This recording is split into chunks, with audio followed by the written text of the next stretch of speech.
Assalamualaikum warahmatullahi wabarakatuh. Alhamdulillah, kemat sore jelang malam para sedulur-sedulur yang saya cintai. Jumpa lagi di kanal YouTube-nya Pak Dikun. Oke para sedulur, jadi semalam kita semua menyaksikan timnas kesayangan kita semua, timnas Garuda, timnas sepak bola Indonesia berhasil menaklukkan timnas Saudi Arabia, teman-teman. 2-0 tanpa balas. Nah, ini membuka peluang timnas kita kemudian untuk lolos ke putaran final Piala Dunia 2026 nanti yang akan dilakukan di Amerika Serikat, Meksiko, dan Kanada. Jadi harapan ini terbuka lagi ya teman-teman, pasca kita kalah sama Jepang kemarin. Saat ini timnas kita menduduki klasmen itu grup C gitu kan. Kita menduduki peringkat 3 teman-teman. Yang mana untuk grup C ini memang yang nggak terkejar lagi lah Jepang. Dari pertandingan yang sudah dilakukan, Jepang poinnya 16, kemudian peringkat 2 Australia, peringkat 3 Indonesia.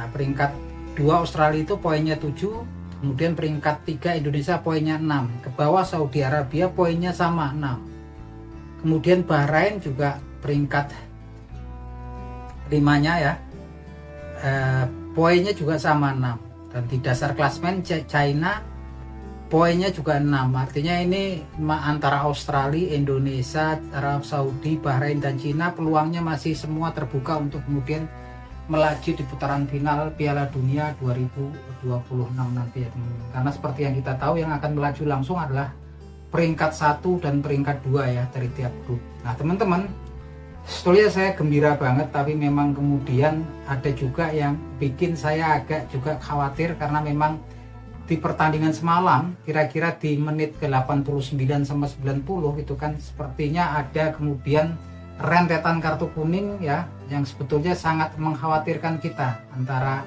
ketika pemain Arab Saudi berdrama ya, seakan-akan dapat pelanggaran dari pemain timnas Indonesia dan kemudian menghasilkan tendangan free kick gitu kan. Yang jelas kemudian Ratna Roratmangun terpancing kemudian berusaha untuk mengangkat, membangunkan pemain Arab Saudi yang kemudian berguling-guling kesakitan di lapangan, dan ternyata itu dianggap sebagai suatu pelanggaran oleh wasit dari Uzbekistan ya teman-teman, sehingga Ratna Roratmangun terkena kartu kuning. Diikuti juga kemudian Ivar Jenner dan Nathan Joaon kemudian melakukan protes keras sampai marah, itu justru dua-duanya juga terkena kartu kuning. Yang lebih parah lagi, kemudian pemain Saudi Arabianya akan mengambil tembakan bebas dengan cepat karena Justin Hubner berusaha menghambat karena bisa kemudian membahayakan gawangnya Martin Paes. Alhasil karena memang kemudian diblok, kemudian terjadi pelanggaran, Justin Hubner kemudian mendapatkan kartu kuning yang kedua di match tadi malam, sehingga dia mendapat kartu merah ya teman-teman. Artinya di match yang sangat penting gitu kan, ketika jumpa Australia nanti di Melbourne, timnas kita nggak bisa diperkuat pemain kuncinya. Seperti yang kita tahu kan, memang Ratna Roratmangun ini luar biasa perannya di timnas Indonesia ya teman-teman. Begitu juga Justin Hubner. Yang jelas dua pemain ini, Ratna Roratmangun karena sebelumnya di match sebelumnya pernah dapat kartu kuning, besok dia kena hukuman larangan bermain satu laga ya. Begitupun juga Justin Hubner. Nah kalau untuk Justin Hubner nggak begitu mengkhawatirkan. Kenapa? Karena di tempat kita udah ada Mads Hilger ya, di center back-nya ada Mads Hilger dan kemudian ada Kevin Dijk bakal besi. Yang agak repot memang kemudian Ratna Roratmangun, karena memang sepertinya dia nyaris nggak tergantikan, karena memang gol-gol itu kan memang golnya Indonesia semalam juga Marcelino Ferdinand ke menit 32 itu salah satunya memang kemudian diawali dengan gojekan Ratna Roratmangun di sayap kiri ya, yang melewati beberapa pemain Saudi Arabia kemudian crossing ke tengah, di mana Marcelino Ferdinand yang kemudian saat ini posisinya semalam dia main jadi pemain gelandang serang ya, false nine, dia jadi gelandang yang free roll ya, di belakang striker bayangan ya teman-teman, memanfaatkannya dengan bagus. Di gol keduanya Kelvin Verdong ya yang berperan banyak, operan dari Rizky Ridho, kemudian Kelvin Verdong menyisir dari sayap kanan, kemudian crossing dan kemudian dimanfaatkan dengan baik oleh striker bayangan kita false nine yaitu Marcelino Ferdinand, yang memang jadi bintang lapangan malam hari tadi teman-teman. Yang masalah memang kemudian Ratna Roratmangun ya, Ratna Roratmangun sayang banget karena memang sebetulnya itu kan kita udah unggul 2-0 dan kemudian itu menit-menitnya udah mau habis ya, 8 menit ke 89. Alhasil ya Ratna Roratmangun nggak bisa memperkuat timnas ketika nanti tandang ke kandangnya Australia di Melbourne di bulan Maret nanti. Yang jelas saat ini juga ada sepertinya memang kemudian akan datang penggantinya, seperti yang kita tahu oleh Ten Hag Romeni, juga pemain FC Football Club Utrecht, ini satu klubnya Ivar Jenner. Ini teman-teman yang kita lihat memang kemudian dia kan sudah dalam proses ya, naturalisasinya, perpindahan WNI-nya sudah dalam proses, dan dia bisa menggantikan posisinya Ratna Roratmangun karena dia biasa di klubnya posisinya lah winger kiri atau juga sebagai striker, teman-teman.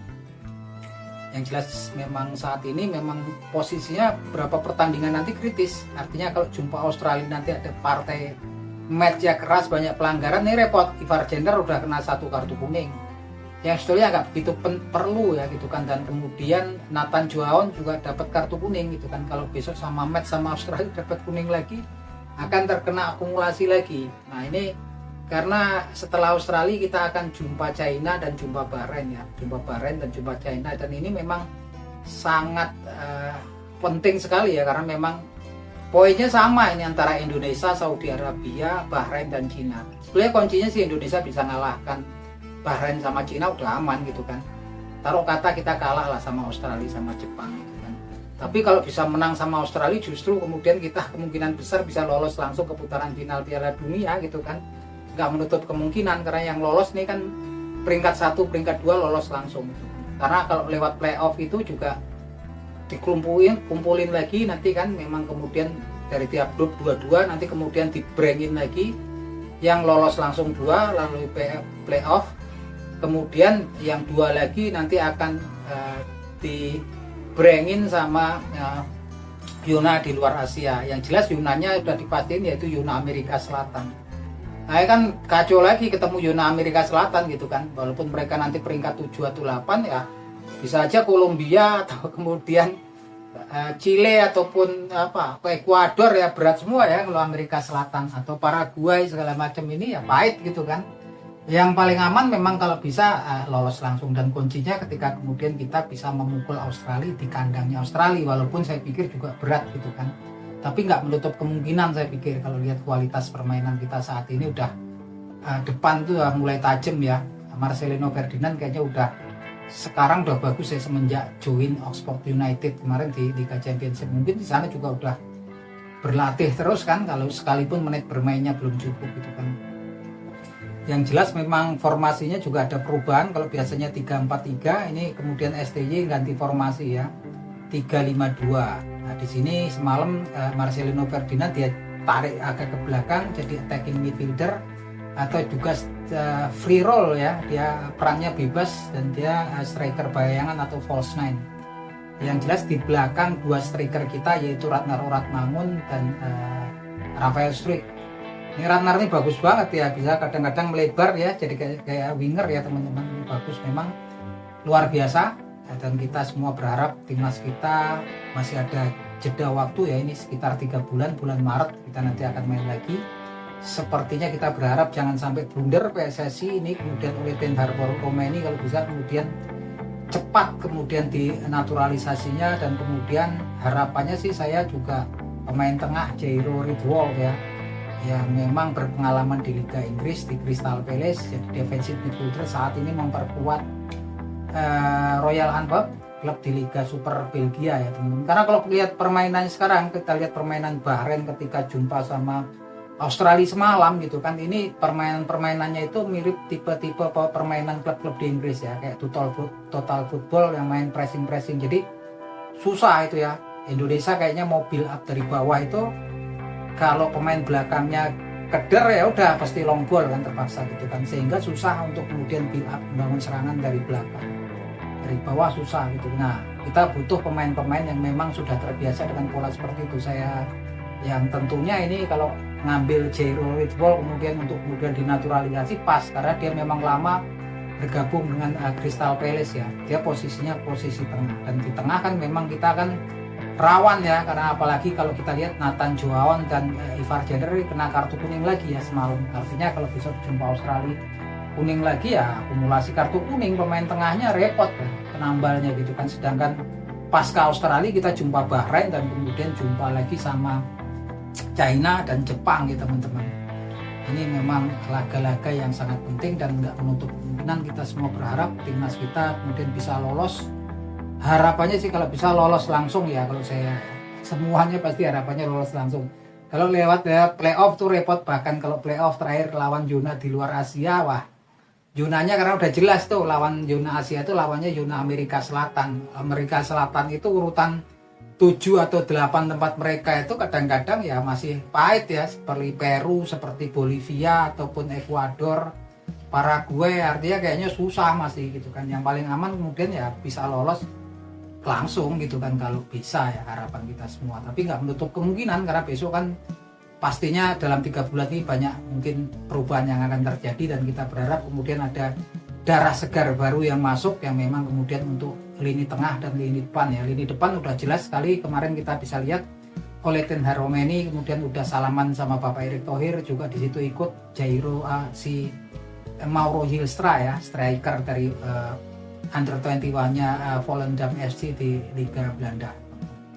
Nah itu aja teman-teman obrolan kita di sore hari ini. Kita semua gembira ya teman-teman. Saya sih gembira campur juga sedih karena memang kemudian begitu banyak kartu kuning di menit 89 sampai menit 90 ya. Sampai kemudian kartu merah. Tapi ya apalagi lah sudah terjadi.